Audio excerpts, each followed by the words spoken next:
네, 안녕하십니까. 우리 동네 청년학당 MC 수염입니다. 동목입니다. 홍목입니다. 네, 박수 하겠습니다. 날이 갈수록 얼굴이 좀 환해지시는 것 같은데, 뭐, 화장이라도 하시나요? 은혜 받아서. 네. 오늘 특별히 또 이렇게 시원한 커피 음료를 이렇게 또, 누가 준비해 주셨죠, 이거? 정목님이. 정목님.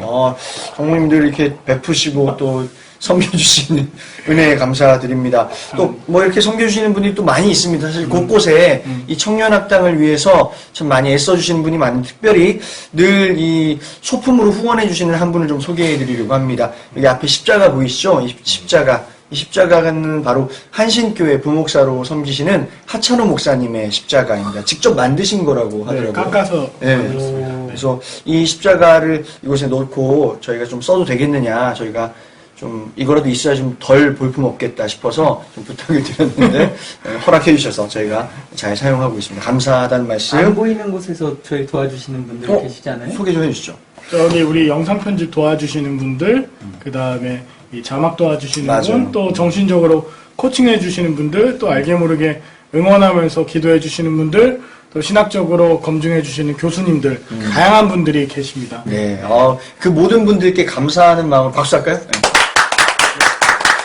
감사합니다. 오늘도 감사의 마음으로 저희 청년학당 한번 시작해 보도록 하겠습니다. 오늘은 좀 이화두로 좀 문을 열고 싶습니다. 요즘에 좀 이게 한국 교계의 큰 좀 이슈이자 문제인데 한국 교회에 청년들이 줄고 있습니다. 그래서 그 청년들이 주는 이유가 대체 뭘까 한번 오늘 그 이야기를 좀 해봤으면 좋겠는데 한국 교회가 확실히 좀 청년들이 줄고 있다는 걸 느끼십니까? 어떻게? 많이 줄었죠. 많이 줄었죠. 점점 이렇게 고령화되고 있어요. 교회에 남아서 예배 드리시는 분들을 보면은 굉장히 나이 많으신 분들이 많이 남아있고 젊은 층들은 예배 드리는 젊은 층들을 참 찾아보기가 쉽지 않다. 이게 요즘인 것 같아요. 그럼 대체 그 이유가 뭘까? 그 이야기를 좀 나눠봤으면 좋겠는데 이유가 뭔 것 같으세요? 그냥 그 이성적, 합리적인 그런 부분에 들어가면 교회는 아무런 답을 안 해주잖아요. 그냥 요새는 그래도 사람들이 공부를 좀 많이 하고 대학도 나오고 해서 이성적이고 합리적인 것들을 받아들이는데 교회에 그런 질문을 하면은 너는 그 믿음이 없는 거고 그치. 그렇게 하니까 저 같아도 만약에 평신도로서 그랬으면 교회 나오기 별로 꺼렸을 것 같아요. 대답은 안 해주고 네. 자꾸만 그런 질문 하지 마. 그런 질문 하면 믿음 없는 거야. 너 귀신 들렸구나. 뭐 심지어 그런 이야기를 하는 그런 것 때문에 상처받고 그 합리적인 어떤 질문을 계속 틀어막는 분위기가 있겠다. 답을 해주지 못한다는 건 진짜 심각한 이유인 것 같고요. 또 하나는 교회가 예전에는 문화를 선동하고 또 앞서 나가고 세상에 조금은 더 이렇게 좋은 본이 되었잖아요. 그렇죠. 청년들한테도 비전을 제시하고. 그런데 이제 더 이상 교회가 세상의 빛 혹은 비전 이렇게 여겨지지 않으니 청년들이 당연히 세상 가운데서 그거를 찾으러 갈 수밖에 없는 그런 거 아닐까. 너무 멋진 얘기해줬고, 그러니까 예전에는 교회에 다니는 사람 하면 그래도 이렇게 존경받고 존중받는 시대가 있었는데 이제는 교회 다닌다 그러면 의심부터 받는. 에이 뭐 더하대 교회 다니는 사람 뭐 이런 얘기를 듣는 시대라서 참 안타깝고 그래서 청년들이 좀 많이 교회를 떠나고 있다. 맞아요. 제가 자료를 하나 준비했는데 한국 교회 청년이 떠나고 있다라는 책을 제가 얼마 전에 선물을 받았어요. 그 책에 청년들이 교회를 떠난 이유를 크게 4가지로 정리를 했더라고요. 읽어드릴게요. 첫 번째는 성공지향주의. 그러니까 램프의 요정처럼 변해버린 하나님 신앙. 이것에 좀 실망하고 떠나는 청년들이 많다. 이 얘기 첫 번째고요. 두 번째는 개인화된 신앙 때문에 교회를 떠나고 있다. 그러니까 공동체라는 것이 필요 없다라는 거예요. 신앙생활 나 교회 안 가도 혼자 말씀 보고 혼자 뭐 신앙생활 충분히 할 수 있다. 이렇게 말하는 신앙관이 좀 있는 것 같아요. 또 세 번째가 폐쇄성 그리고 이질성. 아까 뭐 이야기한 대로 질문하고 대화하는 것에 교회는 그런 문화가 없는 겁니다. 그러니까 폐쇄적이고 그리고 자꾸 세상적인 것이라고 가르고 나누고 이질화하는 그런 일들을 하기 때문에 좀 청년들이 그곳에서 좀 답답함을 느끼는 게 있다 얘기해요. 뭐 예를 들면 뭐 대중음악은 다 사탄의 음악이다. 또 뭐 스타벅스 악마설 뭐 이런 이야기 들어본 적 있으시죠? 뭐 이런 일들이 일어나고 있어서 청년들이 떠난다. 그리고 마지막 네 번째가 권위주의. 이제 권위주의. 그러니까 목사교라고 하는데 이제 뭐 순종을 요구하고 강요하고 이런 부분 그리고 수직적인 어떤 문화 분위기 이런 것들 때문에 청년들은 요즘 청년들이 어디 그런 거에 뭐 답답해 하죠. 그래서 그런 부분 때문에 이제 떠나가고 있다고 합니다. 꼰대 문화는 사회에서도 이제는 통용이 안 되거든요. 이제 그렇게 하면 안 된다라고 하는데 사회에서도 교회에서는 목회자 혹은 뭐 장로 이렇게 직분을 계급으로 생각을 해가지고 위에서부터 아래로 계속 수직 상하관계적인 그런 명령 그런 체계가 있고 또 그런 신앙관을 계속 청년들에게 주입을 시키니까 그런 하나님 나는 믿고 싶지 않다 이렇게 가는 거 아닌가? 군대보다 좀 심한. 약간 군대하고 좀 비슷한 느낌도 있죠. 그러니까 사회는 점점 그래도 변화해가면서 리더십이라는 것도 바뀌고 있는데 그렇죠. 교회는 아직 좀 그게 더딘 것 같아요. 변화의 속도가 좀 아쉬운 것 같아요. 근데 이건 목사들부터 변해야 될 것 같아요. 목사가 섬김의 종이라고 말만 해놓고 사실은 섬김 받는 거가 몸에 더 배버린 우리들의 문화가 아닌가 싶습니다. 그렇죠. 몸소 낮아짐을 실천하신 예수님을 닮아가려고 한다면 청년들이 오히려 더 많이 찾아오지 않을까. 근데 이제 이렇게 앞서 지금 설명한 청년들이 교회를 떠나는 이 이유, 이런 것들이 사실은 하나님에 대한 그릇된 이해로부터 시작된 게 아닐까 저는 그런 생각을 좀 해보았습니다. 네. 그래서 오늘은 하나님의 성품, 6과 주제인 하나님의 성품에 대해서 우리 함께 좀 나눠보았으면 좋겠습니다. 하나님의 성품에 대한 다양한 오해를 좀 풀고 바른 이해로 나아가면 좋겠다 생각을 하는데 오늘 발제는 누가 해주시죠? 오늘은 제가 하나님의 성품이라는 홍목. 주제로 준비했습니다. 홍목님의 그런 발제를 우리 박수로 좀 한번 시작해보겠습니다. 이 질문이죠. 우리는 하나님을 어떻게 생각하는가? 네, 어떠한 분이라고? 예. 실제. 마커스 보그는 하나님의 성품을 세 가지로 나눠요. 그래서 첫 번째는 무관심한 하나님입니다. 인간 세계에 무관심하여서 아무런 목적이 없어요. 그리고 관여도 하지 않아요. 근데 하나님은 창조 때만 이렇게 세상을 딱 창조하시고 이 이후로는 아무것도 하지 않으신다라는 생각이죠. 이런 하나님을 따르는 사람들은. 그러면 우주라는 것은 왜 돌아가냐? 그냥 자연 법칙일 뿐이다. 하나님의 관여 없이 돌아가는 것 뿐이다. 라고 얘기를 합니다. 그리고 두 번째는 징벌적이고 위협적인 하나님인데 우리 신앙에 되게 많은 부분을 차지하는 것 같아요. 많은 그리스도인들은 하나님을 사랑의 하나님이라고 말하면서도 한편으로는 되게 무서움을 가지고 있잖아요. 이러한 인식은 천국과 지옥의 틀로부터 발생했던 것 같아요. 왜냐하면 하나님은 예수님을 믿지 않는 사람들은 저 지옥불에 던져버리고 그냥 내버려두는 그런 하나님이 되기 때문에 이러한 틀로부터 무서운 하나님이 발생하지 않았을까 싶습니다. 우리의 사소한 생활에도 이것은 연관이 되는데요. 하나님은 신앙과 행실에 대해서 가진 요구를 하시는 분이 너 이렇게 살아야 돼, 뭐 11조 잘해야 돼. 그렇지만 또 사랑해서 벌을 내리시는 하나님이 많이 그려지는 거죠. 그런데 때로는 그 벌이 끔찍하고 잔혹하기도 한데 사실 사랑과 이 벌이 같이 서 있을 수 있는가 이건 좀 우리가 나눠보고 싶은 이야기입니다. 이러한 하나님의 성품을 믿는 사람들은 하나님을 사랑해서 한다고 말은 하지만 사실은 그 안에 두려움이 좀 가득 차 있는 건 아닐까 생각합니다. 이 두 번째 관점과 전혀 다른 마지막 성품은 자비롭고 자애로운 하나님. 마커스 보그는 이걸 설명하는데요.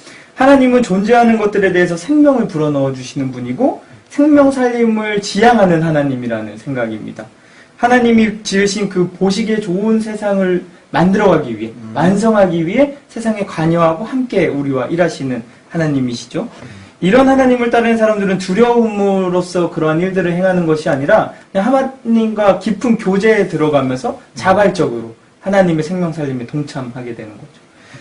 하나님은 우리와 모든 피조물의 안녕을 갈망하시는 분이라고 마커스 보그는 얘기하는데 어떤 하나님을 따를 것인지 이게 우리의 마지막 질문이 아닐까 싶습니다. 감사합니다. 박수 한번. 너무 잘 정리를 해 주셨습니다. 하나님에 대한, 그러니까 하나님의 성품에 대한 이야기인데, 마커스 보그는 지금 크게는 세 가지의 성품으로 좀 이렇게 분류해 놓은 거죠. 마커스 보그가. 그러니까 흔히 세 가지 정도로 사람들이 인식하고 하나님의 성품을 바라보고 있다 이 얘기를 하고 있는데 첫 번째로 나온 게 무관심한 하나님입니다. 특별히 이제 청년들 같은 경우 기도도 열심히 하고 봉사도 하라 그래서 열심히 봉사했는데 실제로 성적도 잘 안 나오고 실제로 열심히 하라는 대로 해서 하나님 뜻 순종해서 봉사했는데 이제 시집장가 갈 때가 되고 그런 사람을 기다리지만 뭐 내가 원하는 대로 잘 되지 않을 때 하나님 진짜 살아 계신가? 맞아. 나한테 너무 무관심한 거 아닌가라는 생각을 할 수 있을 것 같아요. 맞아요. 사실 교회에서 워낙 이제 그렇게 많이 가르치잖아요. 교회 뭐 무조건 기도 열심히 하고 교회 주일 성수 빠지지 않고 하고 섬김, 봉사도 열심히 하면 하나님 복 주신다. 다 잘 될 거다. 이렇게 교육을 많이 받았다 보니까 이제 그렇게 열심히 한 거야, 순수하게. 했는데 하니까 잘된 친구들은 그래도 하나님의 축복이다, 뭐 하나님의 복이다 그러면서 이렇게 감사하면서 가지만 근데 사실 그보다 더 열심히 했던 친구들이 있는데 잘 안 풀릴 때 그럴 때 지금 말씀하신 대로 좀 실망하고 하나님 살아 계신 거야? 날 사랑하시나? 뭐 이런 생각을 할 수도 있다는 거죠. 그렇죠. 그게 세상적으로도 그냥 더 넓은 환경 지구를 전체로 봤을 때도 누군가는 되게 신앙생활 열심히 하고 기도를 열심히 해서 벤츠를 타고 다니고 그런 집이 막 생기고 하나님께서 도와줬다는데 그 간증하잖아요. 네, 그렇죠. 근데 저 밖에 있는 저 제3세계 아이들은 아무리 간절히 하나님께 부르짖어도 그들은 굶어 죽어가는 현실들. 그럼 우리는 그러면은 이러한 그 잘못된 하나님에 대한 우리가 인식 때문에 오히려 하나님을 무관심한 하나님으로 만들어가고 있는 것은 아닐지. 그래서 그 우리가 무신론자들이라고 말하잖아요. 그 중에 대표적인 책이 리차드 도킨슨의 만들어진 신. 예, 이게 되게 유명한데 제가 어디선가 들은 얘기가 뭐냐면 리차드 도킨슨이 말하고 싶었던 것은 그 무신론을 얘기하고 싶었던 게 아니라고 하더라고요. 그러니까 지금 우리가 흔히 사용하고 있는 그 하나님이 필요 없다. 진짜 하나님이 필요하다를 담은 책이 이러한 책들이라고 보는데, 그러니까 하나님을 자꾸 그렇게 우리가 인식하게 하고 그렇게 목회자들이 변질을 시켜버려서 정말로 이 세상에 무관심한 하나님으로 만드는 것 같아요. 맞아요. 그러니까 그렇게 주는 금송아지를 하나님이라고 금송아지 자체를 하나님이라고 이야기하는 그런 아론과 같은 그런 목회자들 그런 신앙관에 심겨졌던 지도자들이 실제로 많이 존재했다는 거죠. 그러니까 저희 집이 이제 외숙모 댁하고 같이 살았었어요. 네. 근데 되게 힘들게 살았었죠, 둘 다. 근데 외숙모 댁은 되게 잘 됐고 저희 집은 지금 뭐 나중에는 안 됐는데 그 이유를 저희 어머니가 얘기를 하셨을 때 우리 외삼촌은 새벽 예배를 꼭 드린다. 그래서 그 집은 잘 된 거다. 하면서 엄마는 점점 신앙에 이렇게 빠졌거든요. 근데 그렇게 신앙에 빠져 살았지만 결국은 변하지 않았어요, 삶. 그러니까 그러한 잘못된 신앙들이 우리를 지배하고 있는 것이 아닐까. 맞아. 사실 근데 이런 이야기가 나오게 된 진짜 직접적인 계기는 그 계몽주의 시대 이후로 이제 계속해서 산업혁명되고 이 자본주의가 계속 세상 가운데 들어오면서 이 부의 빈부격차가 계속 심해지지 않습니까? 근데 그 가운데서 부의 빈부격차를 설명하려다 보니까 자본적인 걸로 하나님을 생각하려다 보니까 이 가난에 대한 문제, 그 다음에 부에 대한 게 해결이 안 되는 거였죠. 그래서 실제로 그럼 하나님 뭘 하시는가? 라고 사람들이 합리적으로 생각하다 보니까, 하나님은 창조는 하셨지만 아까 말씀하신 것처럼 자연 질서는 그냥 알아서 그냥 냅두시는 분이지, 진짜 개입하거나 직접적으로 역사하는 것까지는 그건 아닌 것 같다. 우리가 알아서 하라고 만드신 것 같다. 그게 이제, 이 마커스 보고의 요점인 것 같아요. 책에 나오는 내용이죠. 네. 좋아요. 그러면 또 처음에 그 무관심한 하나님에 대한 이야기가 있었고, 두 번째 또 징벌적인 하나님, 이제 많은 크리스천들이 이러한 하나님으로 바라보는 경우가 있다 하면서 징벌적인 하나님에 대한 이야기 했는데, 저는 이게 아까 제가 언급했던 그 요술램프 하나님, 이렇게 하면 이렇게 들어줄게, 좋은 거 너의 소원 들어줄게 했던 그 하나님과 어쩌면 동전의 양면과도 같겠다. 좀 그런 생각을 좀 해보게 됐어요. 인과응보적인 하나님. 그렇죠. 뭔가 조건이 충족되었을 때 뭘 해주고 조건이 충족되지 않으면 벌하고 뭐 이런 부분들이겠죠. 저희가 예전에 어떤 분께서 근데 심지어 장로님이셨거든요. 근데 네. 그분이 얘기를 하셨을 때가 내가 주일 성수를 한 번 못 지켰는데 그 다음에 뭔가 다쳤대요. 교통사고가 났대요. 그러면서 그 이유를 내가 주일 성수를 안 지켜서 하나님이 나를 좀 회개하게 하시려고 그렇게 교통사고를 나게 하셨다고 얘기를 하더라고요. 네네.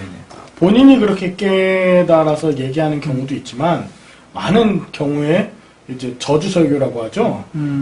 11조 떼어먹고 또 목사한테 이제 안 좋은 얘기를 했기 때문에 그 장로님이 그런 어려움이 생긴 거라고 이제 얘기하면서 실제로 그 모든 안 좋은 어려움들이 하나님께서 내리신 심판이라고 선언하는 그런 목회자들을 참 많이 보게 됩니다.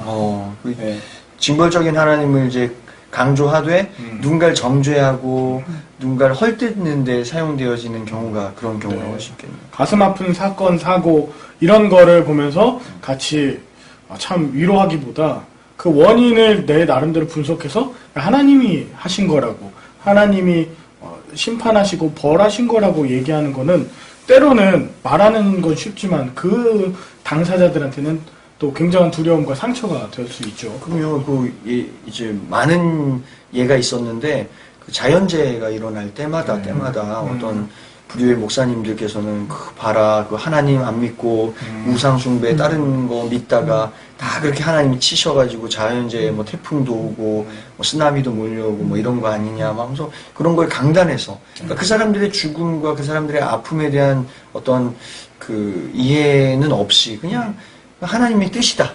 저는 하나님의 뜻이다라고 쉽게 얘기해버리는 게 너무나도 위험한 거라고 생각을 하는데 뭐만 있으면 다 하나님의 뜻이라고 그냥 해버리고 그냥 말아버리는 거예요. 그러면서 자기가 옳다. 자기들은 잘하고 있다. 이런 걸 강조하기 위해서. 내 해석이다 하고 하나님의 뜻이다를 착각하고 내가 생각한 게 하나님의 뜻이다라고 얘기했을 때 청년들은 떠날 것 같아요. 네. 그런 심판적인 하나님으로 본인이 선언함으로써 내 감정과 내 분노를 조절하지 못하고 막 욕하고 징벌하는 저주하는 그 모습이 하나님이라면 나 하나님 안 믿겠다. 그 목사님 때문에 안 나가게 되고 그렇게 심하게 얘기하는 장로님들이나 중직자들을 보고서 상처받고 떠나게 되는 얼마나 많아요 그런 게. 뭐 자기 생각인데 자기 뜻인데 하나님 뜻이다라고 막 하면서 막 정죄하고 쏟아붓고 막 이런 경우 때문에 젊은 힘없는 일반 성도들이나 아니면 청년들 같은 경우 얼마나 많이 사실 이런 표현 좀 그렇지만 당합니까? 저희 그런 부분들이 좀 아쉽고. 그럼 그 논리대로라면 정말로 믿는 사람들은 다쳐서도 안 되고 사고가 나서도 안 되는 거잖아요. 그렇죠. 그러니까 그 논리대로라면.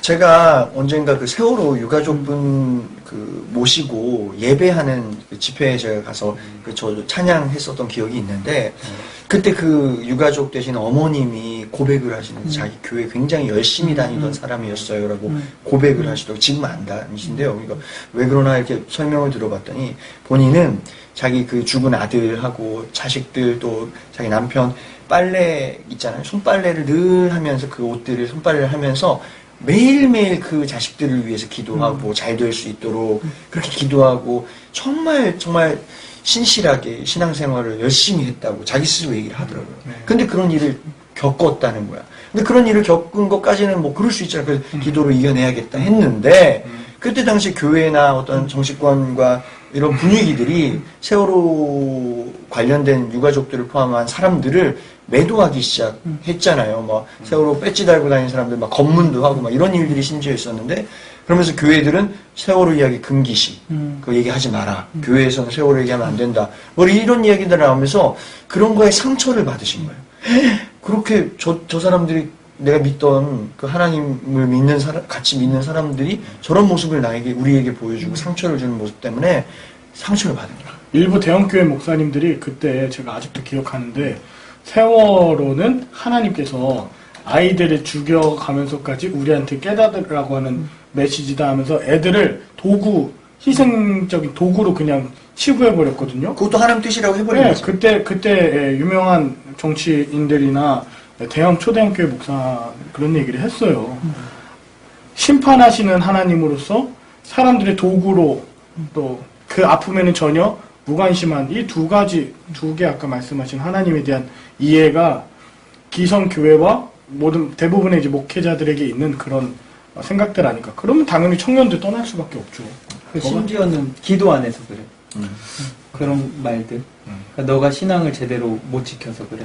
그 아이의 죽음을 그렇게 그 부모에게 돌려버리는. 말이 안 되는 거야. 그분 아까 얘기하신 그분 기도 매일매일 하셨다고. 그러니까요. 그런 분 앞에 그런 말 하면 안 돼. 반대말은 뭐냐면 기도해봐 다 들어주시지. 그게 이제 요술렘 네, 거죠. 그게 그러면서 자기는 중보하지도 않으면서 너 기도해봐 그러면 들어주실 거야라고 하면서 그게 어떻게 보면 희망 고문일 수 있죠. 그래요. 이 징벌적인 하나님, 자꾸 하나님의 성품을 징벌을 주시는 분. 그러니까 징벌적인 하나님에게만 너무 집중을 하면 우리의 신앙생활 자체도 그 징벌을 피하는 데만 집중하기 시작할 것 같아요. 그러니까 자기를 보호하고 그 징벌을 어떻게 하면 피할 수 있을까에만 너무 몰두하기 시작하는 거지. 이렇게 하면 징벌 당할 텐데, 이렇게 하면 하나님 날 징벌할 텐데, 여기에만 휩싸이다 보니까 어쩌면 어떻게 보면 좀 소극적인 신앙? 제가 좀 표현하기로는 진짜 해야 할 일을 못하는 신앙 정도로 빠져드는 것 같아요. 그러니까 자기 안위. 그러니까 내가 징벌 안 당해야 되는데 어떡하지? 덜덜덜덜덜. 이런 신앙으로 아주 소극적인 신앙으로 국한되어지는 경우가 있을 것 같다. 저는 아까 그 궁금한 게 하나 있었는데 사랑해서 벌을 내린다. 저는 이 얘기가 맨날 저희 부모님들한테 많이 들었던 얘기거든요. 꼭 나를 이렇게 때리고 혼내시면서 사랑해서 때리는 거야. 학교에서도 선생님들이 그랬거든요. 사랑의 매라고? 근데 사랑의 매가 뭐였냐면 전 초등학교 4학년 때 진짜 야구방망이, 야구 배트가 사랑의 매. 그 당구 큐 때도 있었어요. 괜찮았어요? 그 야구 방망이? 이게 맞으면서 이게 사랑일까? 사랑해서 때리는 거야. 그래서 나중에 저도 제 동생을 심하게 때린 적이 있었는데 그때 제가 주먹으로 머리를 치면서 뭐라 그랬냐면 너를 사랑해서 때리는 거야 라고 하는데 이 동생의 머리에는 혹이 참 많이 나 있었습니다. 사랑해서. 동생이 엄청 무서워요. 안 죽어서 다행이야, 안 죽어서. 그러니까 그게 얼마나 학습이 정말 무서운 건지. 예. 사실 때리다 보면 감정이 들어가겠죠. 정말로 그 감정 없이 때릴 수 있는 사람이 몇 명이나 되겠어요. 저는 근데 뭐 사랑의 매라는 게 존재하지 않는다고 생각하지 않고 저는 어떤 부분에서 하나님이 진짜 사랑하기 때문에 쓴소리도 하시고 때로는 이렇게 훈계하시는 부분이 있다고 생각은 해요. 다만 이것을 오용하는 경우 우리가 그럴 때 우리 감정에 막 앞서서 오용하면 안 된다. 이거는 분명한 것 같아요. 네. 그리고 세 번째 하나님의 성품에 대해서 이야기를 잠깐 해보면 자애로운 하나님에 대해서 나오는데 이 자애롭다라는 게 그럼 마커스 복음 뭐라고 표현을 하나요? 마커스는 아까 그 끝에 얘기했듯이 하나님은 우리와 모든 피조물의 안녕을 바라는 하나님이다. 그러니까 자애롭다. 그걸 이제 자애로운 하나님이다라고 표현은 모두의 안녕, 피조물들 우리의 안녕을 원하신다. 모든 생명에 대한. 그게 자애로움이다라고 표현했습니다. 여기서 자애롭다, 이 자애로운 하나님이라 하는 것은 모든 걸 또 품어주고 그냥 잘못된 것도 그냥 괜찮아, 그냥 좋은 게 좋은 거지 뭐 이런 하나님은 아니죠. 생명을 살리는 데가 목적이 있는 거죠. 그러니까 우리가 생명을 죽이는 그 문화 속에 나아가고 있다면 하나님은 우리의 길을 좀 막으시지 않을까? 근데 그거는 사실은 그냥 그렇게 하나님이 역사하길 바라는 우리들의 마음인 것 같고, 근데 그냥 우리들은 그 하나님이 생명을 살리는 걸 아는 사람들이잖아요. 네. 그러니까 그냥 우리들은 그거를 자발적으로 그냥 따라가는 그게 더 중요한 것 같아요. 그러니까 이 세상에 나타나 있는 그 악이 성행하고 그 흥행하고 뭐 이런 것들을 우리는 설명을 할 수가 없잖아요. 근데 우리는 그저 하나님이 그걸 막았으면 좋겠지만 또 그것만 바라보고 있다고 하더라도 그렇게 악이 갑자기 뭐 꺾이는 것도 아니고, 근데 대신에 우리가 알 수 있는 부분은 그냥 그거 같아요. 하나님은 안녕을 바라고 우리를 동역자로 부르신다. 또 제가 얼핏 봤는데 하나님은 끊임없이 그럼에도 불구하고 우리가 이해할 수 없는 그런 좀 어려운 상황들을 많이 마주하지만 그 가운데서도 우리에게 끊임없이 말씀하시기를 두려워하지 말라, 그리고 걱정하지 말라, 이렇게 말씀해 주시는 그 하나님을 신뢰하는 그게 진짜 또 이 자애로우신 하나님을 믿는 믿음이다라고 표현되어 있는 것 같아요. 저는 안녕 계속 단어 말씀하셨는데 안녕보다 우리가 많이 쓰는 단어가 평안. 이고 그게 이제 히브리어로 샬롬이잖아요. 평안하냐라는 거는 예수님께서 우리가 풍랑 가운데 있을 때도 평안하냐, 그리고 부활하신 예수님의 무덤에 가서 빈 무덤을 보고서 두려워하고 있을 때도 평안하냐, 문 잠그고 떨고 있을 때도 평안하라, 평안하라. 우리 연약함을 가장 잘 알고 계실 때 평안하라고 그렇게 말씀해 주시고 찾아오시는 것 같아요. 그래서 진짜 이 하나님의 성품, 자비롭고 또 자애로우며 우리를 긍휼히 대하시는 하나님은 진짜 힘있고 진짜 강력할 때가 아니라 진짜 어려울 때, 정말 밑바닥으로 꺼져 있을 때 정말 평강으로 함께 하겠다고 하는 그 약속이 아닌가, 그런 성품을 저는 느낍니다. 평안, 또 안녕, 또 평화, 네. 그죠? 샬롬. 그러니까 또 우리가 자애로운 하나님을 바라볼 때, 그럼 우리가 그럼 뭐 어쩔 수 없는 환경이고 우리가 이해할 수 없는 부분이기 때문에 손 놓고 그냥 있는 게 아니라 하나님 그 자애로우신 생명을 살리고 회복시키시고 마음의 평안으로 위로하시길 원하시는 그 하나님을 믿는 마음으로 우리가 또한 이 땅을 딛고 살아갈 때에 그 하나님의 마음을 품고서 우리도 우리에게 주어진 삶에서 또 이웃들과의 관계 속에서 안녕을 이루어내고 평화를 이루어내고 샬롬을 선포하고 이렇게 살아가는 것, 생명을 살리는 걸음으로 살아가는 것이 필요하지 않겠나, 이런 생각도 좀 드네요. 그 교회 공동체가 그런 역할들을 하기 시작해야 되는 것 같아요. 그래서 진짜 안녕하지 못한 세상이잖아요. 맞아요. 나가기도 두렵고 어디선가 밤에 많이 나오시잖아요. 지금만 있죠. 책 읽고. 근데 그러한 문화에 맞서서 청년들을 세상에 빠져버린 청년들 이렇게 말하지 말고 그 세상에서 안식을 주는 그러한 교회 공동체가 되면 청년들이 다가오지 않을까, 교회로. 그래서 뭐 맨날 오면은 취업 언제, 결혼 언제 이런 거 묻지 말고. 내가 어제도 물어봤네. 진짜. 꼰대다 진짜. 그래서 그런 물음보다는 그냥 청년들의 안녕을 같이 바래주고 청년들이 취업할 수 있는 그러한 사회를 만들어 가기 위해서 함께 일하고, 정말 청년들의 안녕을 위해서 같이 나아가면 정말 청년들이 교회를 다시 오지 않을까 싶습니다. 그래요. 우리부터가 또 진짜 하나님의 성품에 대해서 또 오해들을 계속 거두어내고 또 진짜 하나님의 성품에 대해서 잘 또 설명해주고 선포하고 나누고 할 때 또 그런 좋은 열매들이 생기지 않을까 생각이 들어요. 뭐 이 정도로 정리하면 좋을 것 같은데, 우리는 그럼 이제 어떤 하나님을 믿는가, 이걸 한번 스스로 돌아보는 시간이 되었고, 우리가 평소에 하나님의 성품에 대해서 어떻게 생각해 왔는가, 이걸 한번 돌아보는 시간이 되었으면 참 좋겠다 생각을 해 봅니다. 그러면은 이쯤에서 우리 이번 과 마무리할까요? 네. 그럼 박수하고 마무리하겠습니다. 수고하셨습니다. 네, 육과 하나님의 성품에 대한 그 노래 뭐가 있을까 좀 생각해봤는데, 하나님의 성품을 좀 잘 알려주고 또 청년들에게 위로가 될 수 있는 그런 찬양으로서, 하나님은 너를 만드신 분, 그의 성실, 그의 자비, 그의 모든 사랑이 얼마나 한없이 풍성하신지 그것을 찬양하는 곡입니다. 하나님은 너를 만드신 분. 하나님은